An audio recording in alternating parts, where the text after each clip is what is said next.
Everyone to TechGrit Talks. Thank you for spending your lunchtime with us, or maybe just finish your lunch wherever you are. My name is Ganji, CEO founder of TechGrit.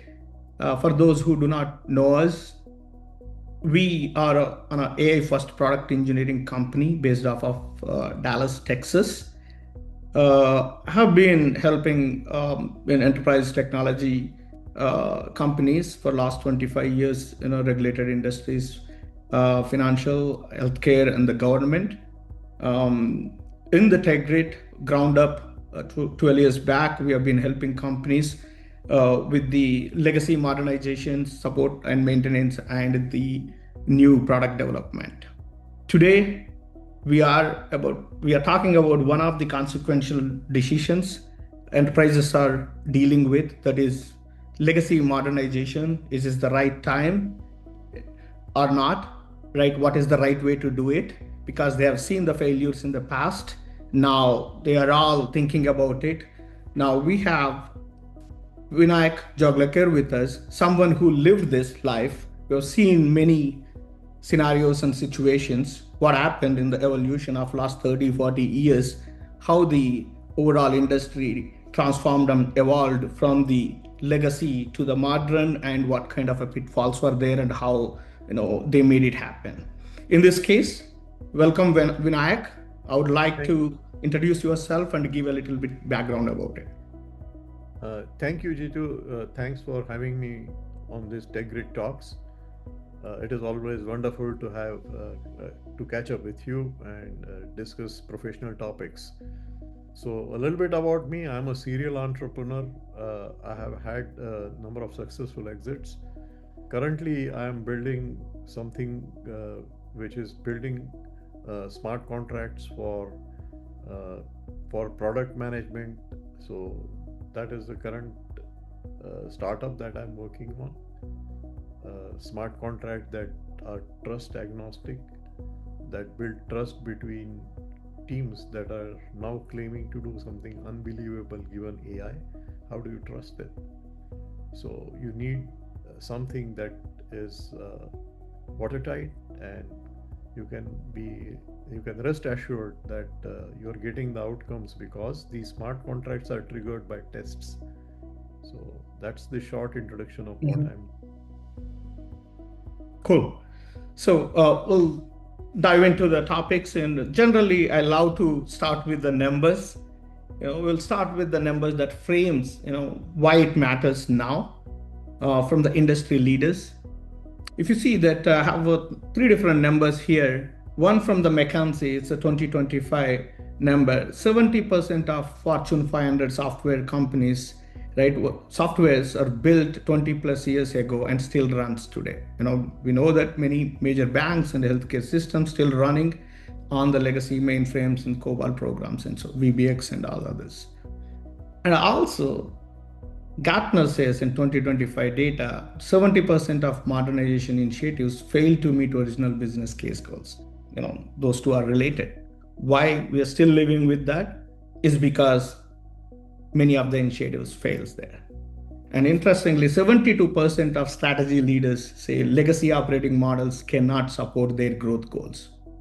They know that. CIO knows it, board knows it, but they don't have a confidence on making another rewrite attempt. That Gartner says in 2025. So this sets up to today's conversation.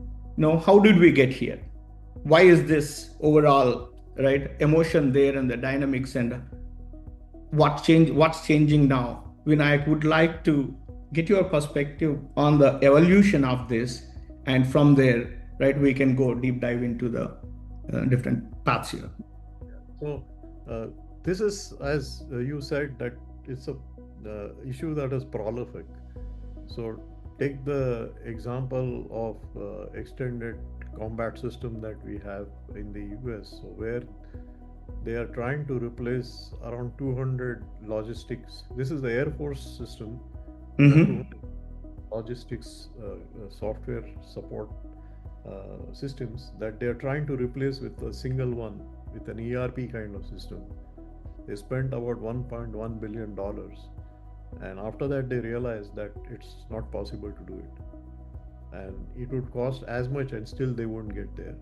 So they abandoned it. So, rewriting software was always thought of. It's not something that, like, it's always there on the agenda. Uh, Mm-hmm. there are attempts, and as I described this one, there are many attempts to rewrite. But given the fact that there is so much of it, the technical debt, that, Mm-hmm. as you know, in technical debt you have also the interest. So the accumulated interest and the technical debt is so much that Mm-hmm. sometimes becomes impossible given the shortage of skills that you have in this. So Mm-hmm. uh, why why would somebody start his career working in COBOL, for example? And many of Right. the programs are written in COBOL. So Right. that's the reason why rewrites are attempted, but they Mhm. failed.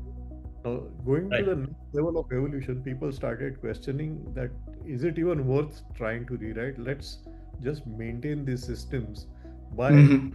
factoring and patching. So in that, they started, doing just the minimal. Why fix if it ain't broke? Kind of a thing. Mm-hmm. Just the minimal. Whatever is required, Right. they will do it and chug along and push it, and a little bit of patchwork, as you say. But that resulted in a ball of mud or a huge monolith, if you will, that was very difficult to maintain, and there were so many interdependencies, and the patchwork done over like several years. So you might be aware of Conway's law. So the history of the entire organization's changes and who did what, etc., is written in the architecture of what you see there in the system. That's the kind of thing that you see in the second step in this picture that you see in front of you. So that is the refactor. Mm-hmm. Come microservices, there was a promise. We seem to see a light at the end of the tunnel. That, Mm-hmm. okay, let's wrap this whole monolith and externalize certain, so peel off certain functionalities by doing some kind of value stream analysis. So if you think Mm-hmm. of your monolith as delivering Mm-hmm. value stream, now you can segregate some parts of it, what we call as bounded contexts, at the Uh-huh. beginning and the end, and start peeling it off, and then Right. start converting those to microservices functionality. And that is what started with what we call as a saddle strategies. So take Uh-huh. the, so if you have, think of it as a river, as a value Mm-hmm. stream, take something at the beginning, something at the end, and saddle the whole thing in the middle, and then go on taking one peel at a time, one peel at a time, and then try to Right. modernize everything. And that seemed to work better than the previous one, because what In was a comparison. benefit, that the size of the monolith started reducing, Mm-hmm. which was the next step. But still, it didn't really get us where we wanted to get. So So now, people are living with a half modernized and a half, yeah, right, the half the legacy system still. Right, you still need to keep the right the senior engineers and who are about to be retired, and you still need to deal with the modern tech stack. or, uh, we were able to do that because at least the modern tech stack was able to be supported increasingly as we were Mm-hmm. taking multiple peels off. So it kind Mm-hmm. of started working pretty well. I would say it was not exactly a failure like in the previous case, but it was Mm-hmm. kind of refactor. But with the advent of AI, suddenly everyone started thinking that, let's just throw this whole thing out of the window. And it's so easy now, right? So easy Yeah. to write code and replace code, existing code. So just feed the code and ask them to translate. So they started with translation efforts, right? So there are, you feed COBOL and you get Java kind Yeah. of thing. Java and then Then, happy, right? yeah, but then it's like, uh, it's like you are saying that okay, you have a age-old, a small cart kind of thing, and then Mhm. you're just pushing it on the runway, right? Right. It's not going to fly. Mhm. A cart, Right. right? Because the original architecture that went into it was a batch architecture. Right. Uh, It still continue but to be what's the point using the latest and greatest Java or Spring or Spring Boot or whatever for a right. batch system? Because all you are doing is you are doing automatic translation using AI. Right. So, And you know, even that too may not be, completely right transferring everything into it. It may not yeah, work. I Only mean, so, of course, these translators were good, but they had their limitations. So you always Mhm. needed a human in the loop, and you had to figure out whether it was what it was translating. You need to know enough about the system to Mhm. determine whether what was being translated was really working or not working. So that is the legacy. Now what we are recommending is the thing that we will go to next. That how what is the right way of doing it? I mean, just doing Mhm. it AI. AI is like it's a loose cannon, right? I mean, Right. you it's like a train going full speed even without rails. So you cannot be assured that you're not ending up producing technical debt there, right? So that is where we are today, and I'm going to talk a little bit about that when we move on, as to Yeah. what Sure. what is I'm glad you are here to tell us on the step process where guaranteed, right? Use the AI, the accelerate it, way and deliver it. we will come to Good. that. So that is Sure. the final thing that we are going to talk about today in today's webinar. But that was a Let's brief background of what happened, how it evolved to this stage today. Super. So let's go deep dive into some of these and then would like to learn your personal experiences. Let's get into that, right? Rewrite the graveyard. Can you help us understand? You wanted to talk about these two use cases which sums it up all what Yeah, yeah, happened with the rewrite yeah. scenarios. Yeah. So the first one is like the federal agency payroll rewrite. So Mm-hmm. $390 million is the kind of spend they have, the budget original. Mm-hmm. Believe you me, taxpayer, you and me, paid $2.2 billion for it. That, Right. that's the kind of money that gets spent. And same thing true with top with the most of the banks. They still have their what they call as the core banking software that is still Mm-hmm. uh, being used. Still, it is using COBOL as the language. So uh, there is some issue with the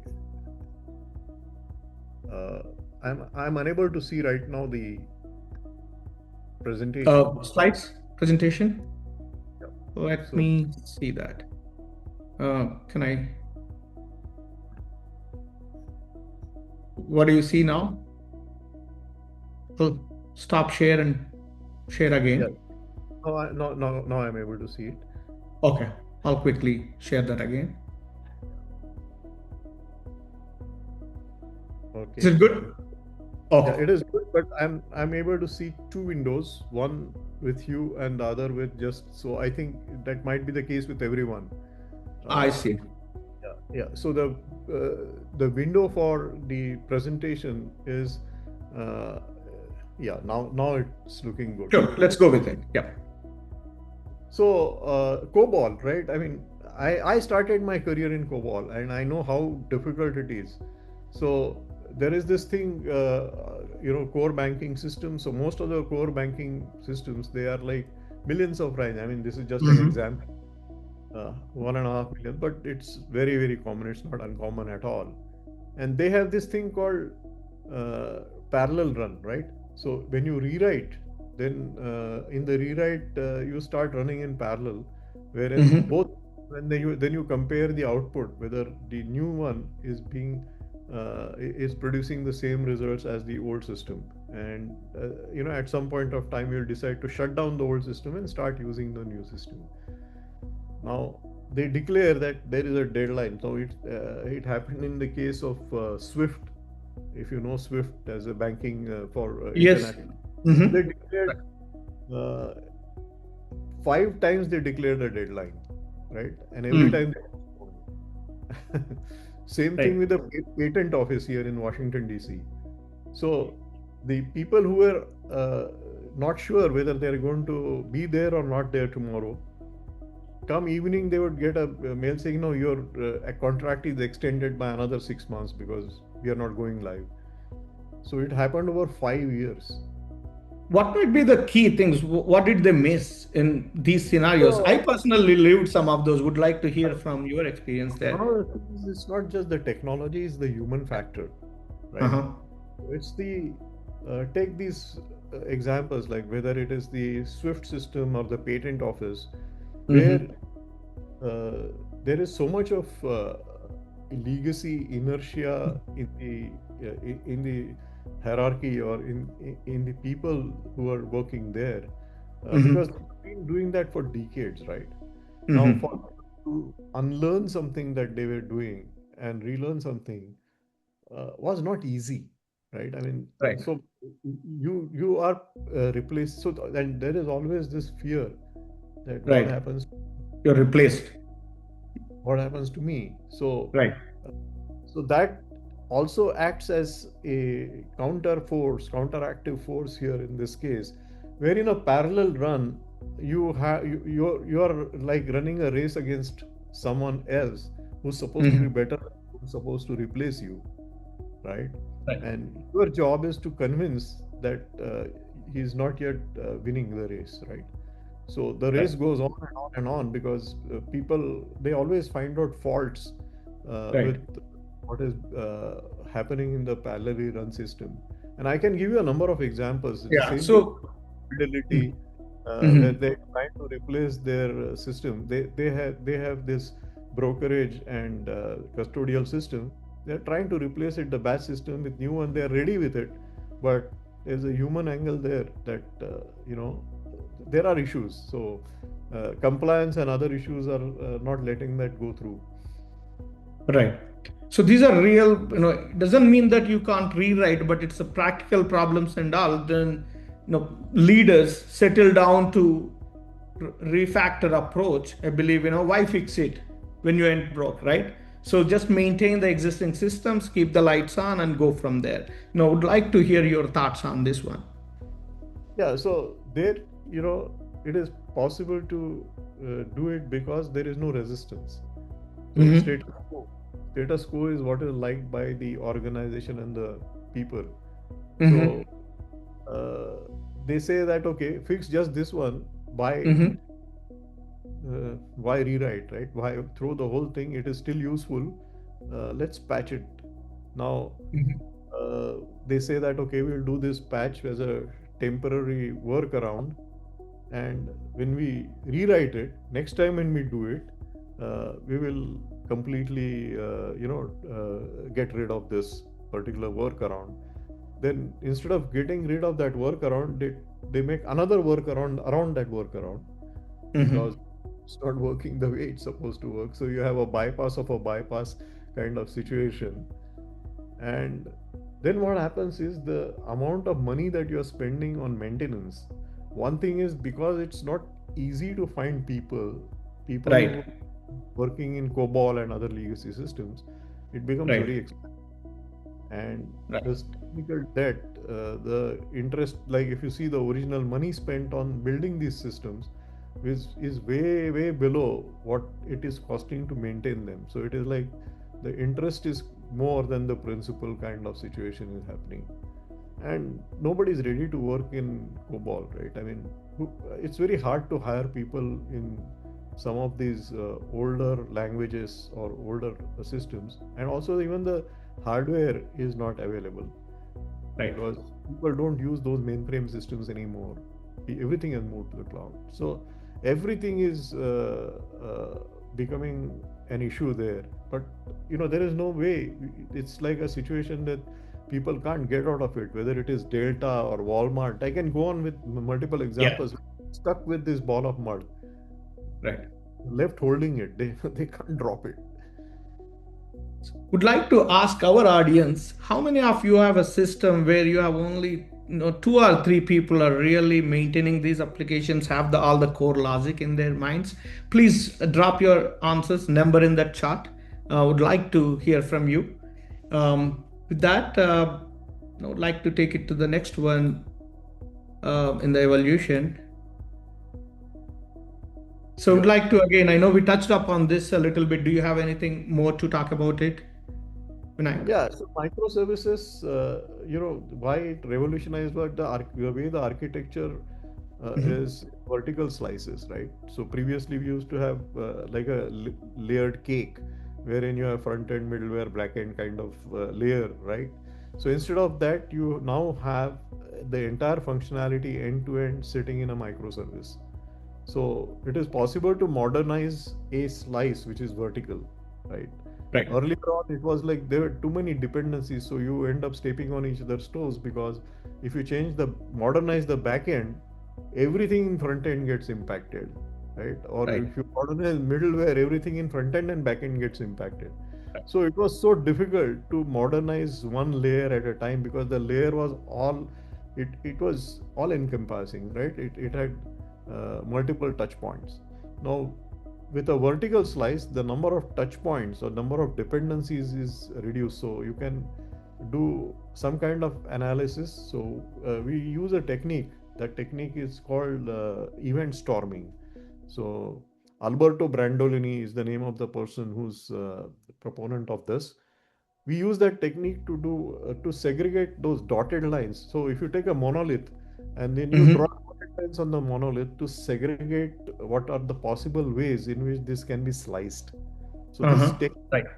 uses what we call as a to identify bounded contexts. So you Mm-hmm. you have bounded contexts wherein the value stream is broken up into areas where there is a possible logical way to cut it. Like there is a weak spot where you can cut this monolith and take a slice away and convert Mm-hmm. that slice, the entire end-to-end functionality, including front end, back end, everything, Right. into a microservice. So that is the logic, and it worked pretty well. And I have done a number of systems where modernizations seem to work there, Mm-hmm. and Mm-hmm. people were happy because they were getting to work on latest software, right? I mean, they were Mm-hmm. using microservices architecture, Spring Boot, and all that. Right. Right. So that worked pretty well for some time, and I already talked about the strangler pattern where you take the slices from front and back. You don't take Right. a slice in the middle because then you have too many dependencies, right? So Right. instead of that, if you take the front and the back, you have less dependencies. So and Right. then the monolith goes on reducing in size as you Correct. go on taking slices of the front and the back, right? Yeah. So that is the pattern, and this bounded Sure. context is a concept which works pretty well even after AI. I mean, there are Eric Evans has written this book, right? So Mm-hmm. domain-driven design. So Mm-hmm. and Jitu, you must have read that book. Yes. Uh-huh. It's fantastic. I mean, after decades, the it's a very valuable book, and I always like that concept of bounded context because that uh, kind of gets the right kind of vocabulary for the Right. architecture. So Right. I In love my that. personal experience, Vinayak, when we followed the domain driven and slice it up into the monolithic, right, even still modernized, putting together the stacks.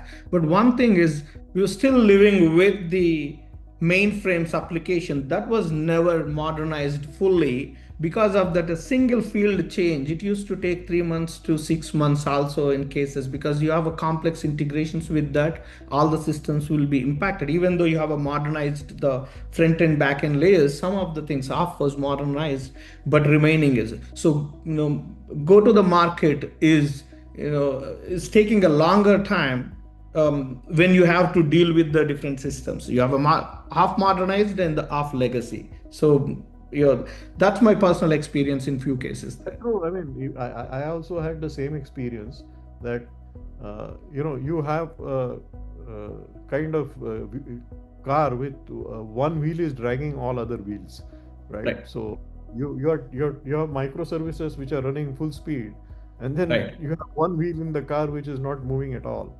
So that's the kind of situation that we have, but at least there we could see the light at the end of the tunnel, as I said earlier, that something was happening, right? Till So, then, till this microservices, I think we were simply resigning to our fate, saying, this is beyond our means to even do anything about it. So so mhm. Now we that are on to the right. AI came in, right? The modernizations are right. Everybody is so excited about it, the shiny new toy, and everybody has clouds and curses and all. So tell me, I think you were talking about many different cases, right? People are trying to make COBOL overnight. You start a command and then go sleep, and then everything transform from COBOL to the Java or .NET. Please tell us more about it. so it's like people are drunk on this Kool-Aid. Uh-huh. So uh, they're doing and committing to do unbelievable things, right? And some of it is like fantastic. It works one on one. When you sit across and I have a company, I don't want to name it. The CEO, right, pushes people aside and starts coding. So Hmm. uh, It's cool, right? You just write a prompt and it is gonna I'll transform show you how to everything. do it. Right? So there is no architecture, there is no discussion, there are no meetings, right? You just start coding, right? Because it's Hmm. so just to use one of these tools, whether it is, the latest being Claude Cowork, right? It's so cool, right? You Hmm. feel your old legacy stuff, and then you just start converting it. And if you have an idea, you just tell it and you prompt it in English, and within no time you'll start getting working software, right? And you are so excited about it that you think that is the way I can keep doing this. And why do I need to do anything else? Why do I need all the discipline that we had of design thinking, of determining what is the pain point, or having Hmm. user interviews, for example, and doing event storming, as we were referring to some time back. All these techniques that we learned, suddenly the agile way of building in iterative manner, and getting frequent feedback from the end users, and improving upon the feedback in an iterative manner in a Hmm. quick succession of sprints, was all thrown out of the window by Hmm. some of these Right. people. They said that, hey, we have this new tool, Agile is dead, and Uh-huh. all that. So you have seen all the, you have seen the movie, right? It's Right. happening as we speak on all the social media, right? And there is so much hype that Right. people are kind of many of the CEOs. The problem is that CEOs don't understand. Uh, they are really wondering what is right. So they think that this is something that is a silver bullet that will solve everything. So they use Hmm. AI. So I Hmm. was one of the roundtables with all CEOs Hmm. yesterday, and Hmm. I was just counting. I was silent and I was counting the number of times the word AI was mentioned there. It was a Hmm. sea of people, and believe you me, that the practically every other sentence had AI in it, right? Right. So they are expecting wonders from their teams, Right. and so So it's whatever funny. the hype cycle data says that people are able to reduce 60 to 80% of the cost in rewriting it, that's not true We, entirely. I don't know what is the origin of this data, right? Hmm. 60 to 80% of the cost is possible, but what is the value, Hmm. right? Yeah, Are, and the are, systems are like they going money transfers and the payroll payments and all those systems were regulatory. You can't just write it and ship it to production and pray God and see that whether it works or not.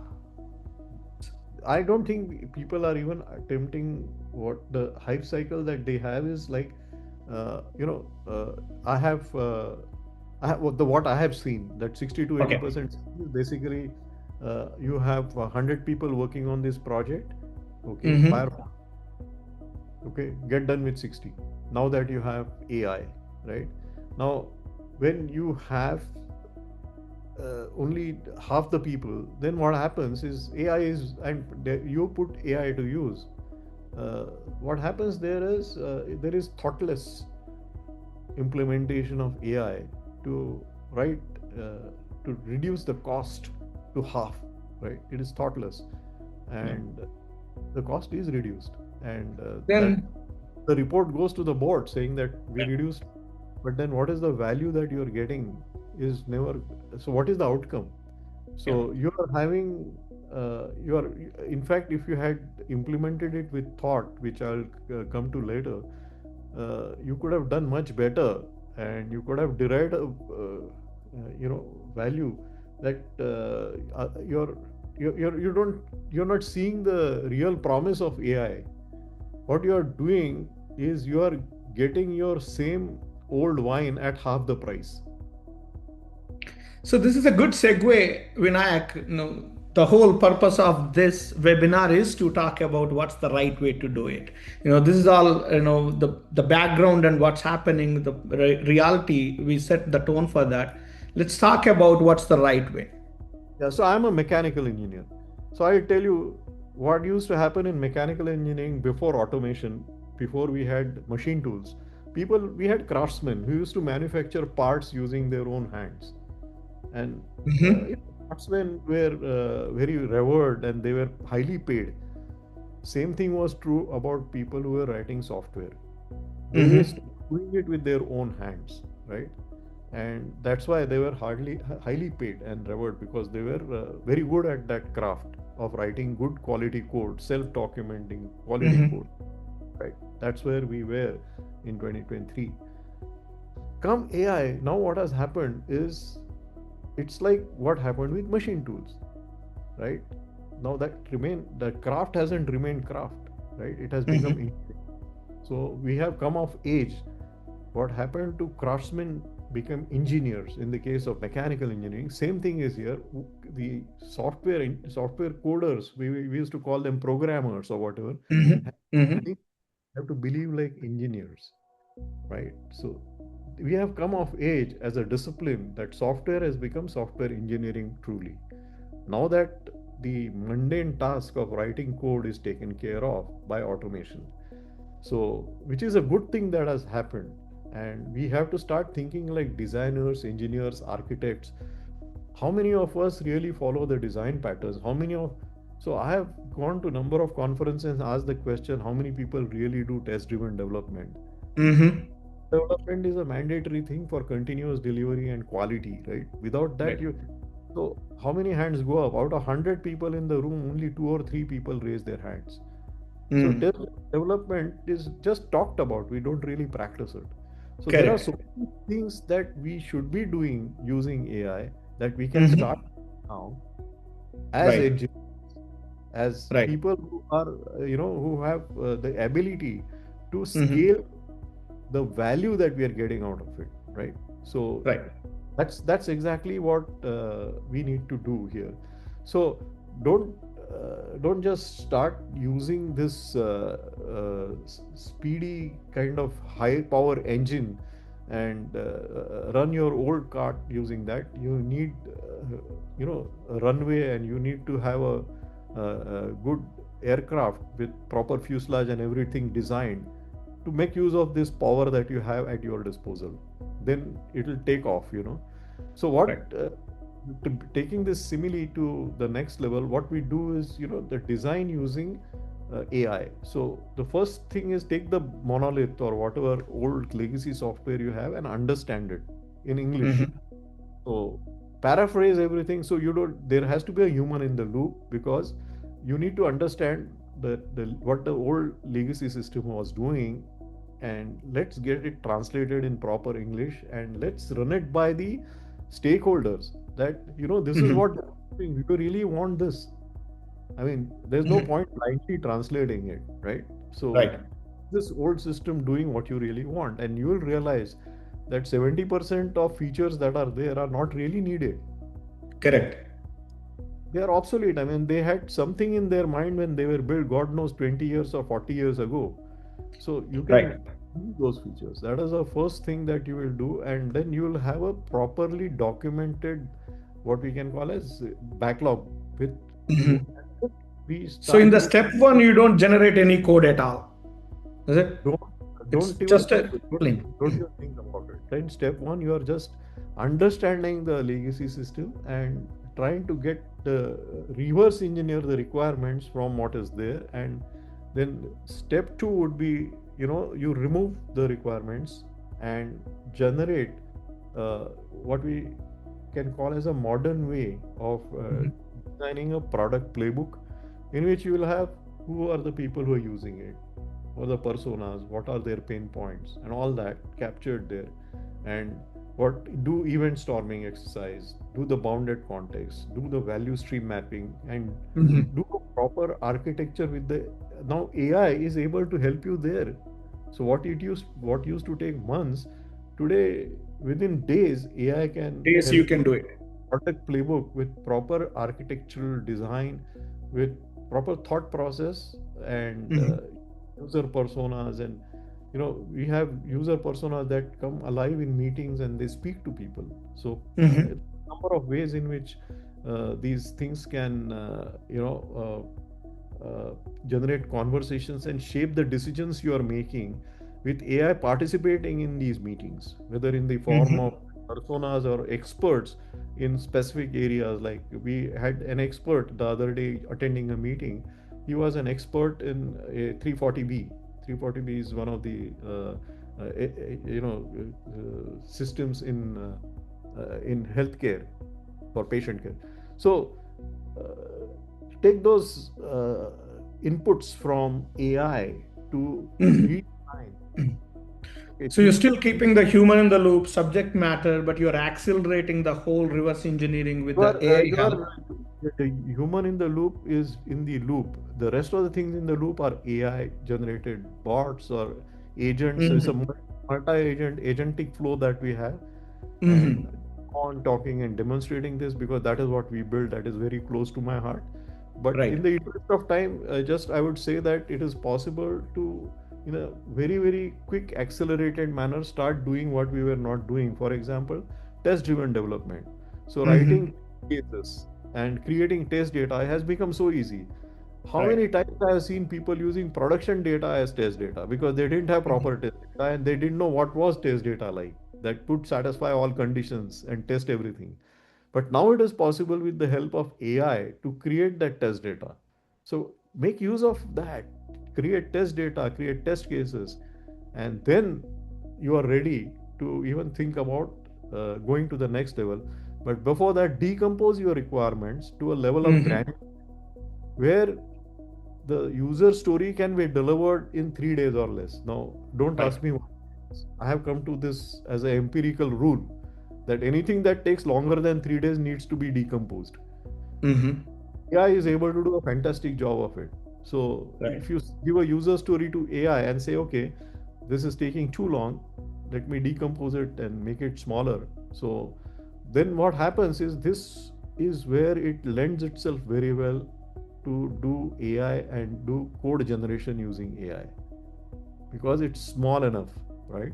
And that is when you are ready to actually getting that thing generated using AI, and you already have a test case that is written, so you already know whether it is delivering the value that it was supposed to deliver or not. Because when it passes the test, that's when it delivers the value.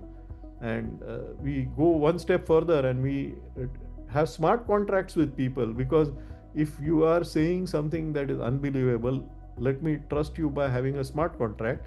So you have to pass this test, then only you get paid. And so you can't just claim Mhm. that I am using AI, I am doing generation, I will do 10 days work in 1 hour. Okay, do it and take the money, but don't we can't just take your word for it. We need to have a proper smart contract for it. So that is what is the next level, which also is possible using AI. So Right. our understanding between or collaboration between development team and the companies also can be forged in the form of smart contracts using AI. AI generates those contracts as well. So these are some of the things, I would say, the right way of doing Right, AI. right. So Instead of, it's there is also a discipline, that there is also a method to it. You can't just you can't just push the pedal, so to say. got it. I think it still follow the 4D methodology that we have been using it. You still discover, right? But it's a plain English only. Don't generate any code there. Then you define it so that your subject matters and everybody looks into that, approves it. Then this is where you design everything with the AI help. You can accelerate it. You can have a spec-driven development with the design where you define the full bounded context and then you give it to AI so that you can accelerate the right development and you can deliver faster. We are Yeah. personally seeing our personal use cases where we are somewhere around 50% productivity gains are there, which were used to take at least 12 to 15 months of the modernization. Generally, now our estimates and the way we are seeing that is you can anywhere 50 to 60% you can do it, but there are no shortcuts. We are not generating from code to code, rather going with the spec driven development. And I would commend you for what you have achieved so far, Jitu. But I'm I'm a believer that within 6 months, these numbers would start looking, unrealistically low. You will be able to generate, or you can get output or outcomes and high Right. value at Sure. unbelievably low cost at unbelievably high speeds. This is what is just around the corner, Right. and yeah, we are very lucky to be in this time. Is what I would say. Absolutely. Super excited to experience this, and we are doing it. So, for the benefit of time, another couple minutes are there. We will be sharing this deck with others also. But it looks like you have a good story about the IIT Madras. Do you want to quickly cover that, and then we'll go over, taking some Yeah, questions. so IIT Madras recently approached us. So they are building a system wherein they are using blockchain to put all the credentials and everything that their students are passing out. So all their mark sheets and everything they are putting on the blockchain, and so it stays forever.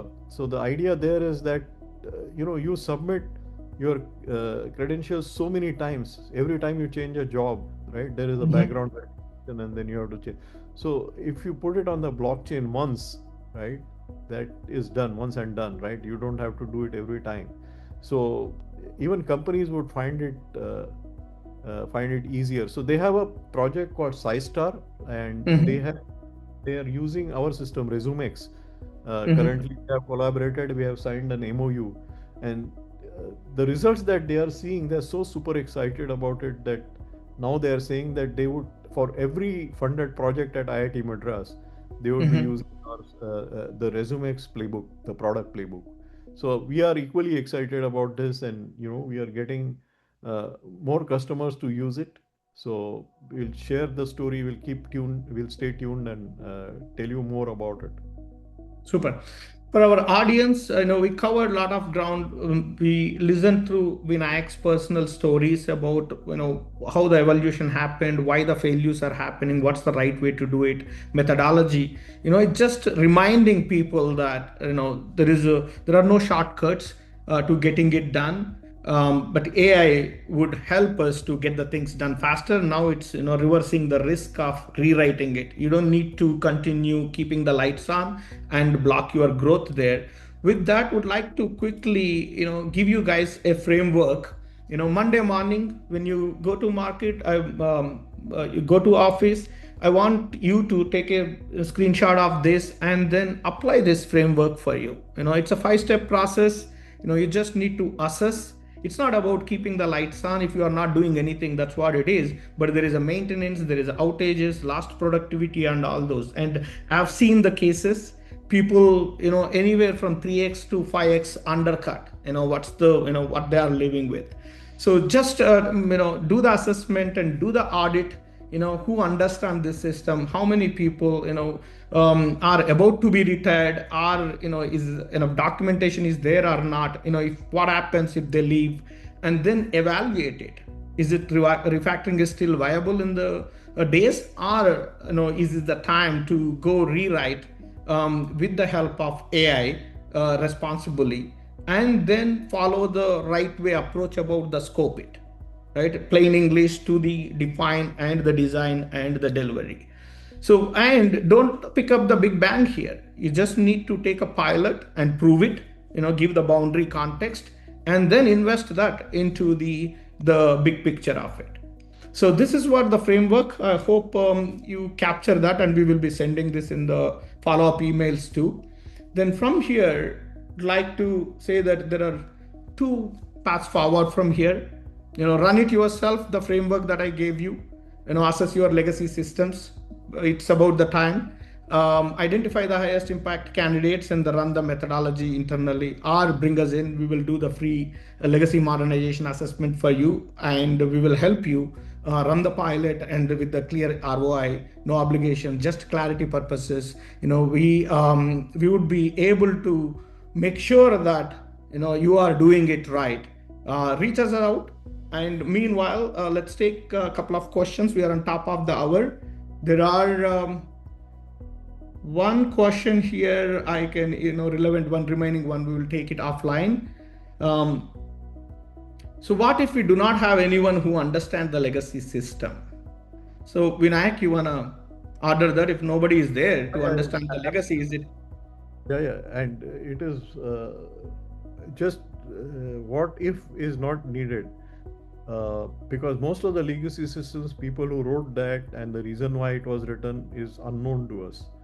So just assume that you don't know anything about it, and that is where AI and particularly the documents that go in the legacy system are, legacy documents. So you Mhm. need to understand that there is a way. So Jitu, we used to do rational unified process and design and all that, right? So Yeah. uh, you will need to feed it, and AI does a good job of it. It understands the old ways of documenting design, whatever is available, if it is available, feed all that, and that will give you a guideline.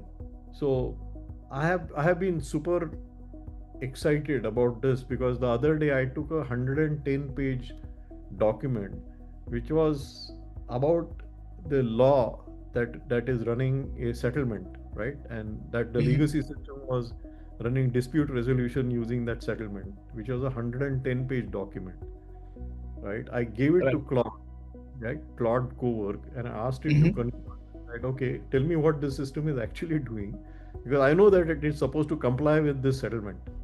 Right. Came back, it read what is in the system, it read the legal document, which is completely, which has no software, nothing in it. It was all legal system, Right. and it merged the two things, and it told what I have on the left, the old system, how it is able to apply rules for Right. compliance. Right. The beauty would be it's not about understanding the legacy. You can document and see that what's the future state and the current state of the application should be. As long as you have that subject matters, right, you are covered with the AI. So one more question here. Can you give an example of how you would prompt an AI to look at your legacy code base and turn it into your requirements? Yeah, so there is no way of there is no single prompt, and prompts are, in fact, at times we should not go with a single prompt kind of. There's I cannot tell you that Absolutely. there is no single prompt like that. Yeah. But what I would do is I will break down as much as possible into the projects and sub projects and sub projects. And as Correct. you rightly said, Jitu, we have to find one bounded context and make a pilot, right? And Correct. in that pilot, we will try to understand what is going on there and try to understand the history by Right. talking to people, by talking to people who might have retired, etc., and get to understand the logic or the thought process that went behind it. So you need to do something which AI can't do, which is the human in the loop. Yeah. So I, that yeah. then prompts will solve only that small part of the problem where it can only do what it can do, right? Right. So Yeah, to answer my personal example, you can give a single example. You don't get the full accurate results that you wanted to see. It still runs it hours and hours. Give you that. It depends on the how generic and how closed prompt you're giving it. Talk to us. Would definitely love to showcase that how we did it. It's a combination collection of the prompts need to be run. That would help you. There's a couple of real-time examples we would like to show you for that. So with that, Vinayak, I know there are a couple more questions, but that we can answer online. We are already right over the time for that. Thank you very much for your time. Thank you for the audience. This is really useful, and we will be following up with you guys with the presentation and the offline questions also. Thank you like all. every, Thank you, Vinayak. Any last minute comments there? no, like every time, it has been a pleasure. Thank you very much. Thank you all. Have a good one.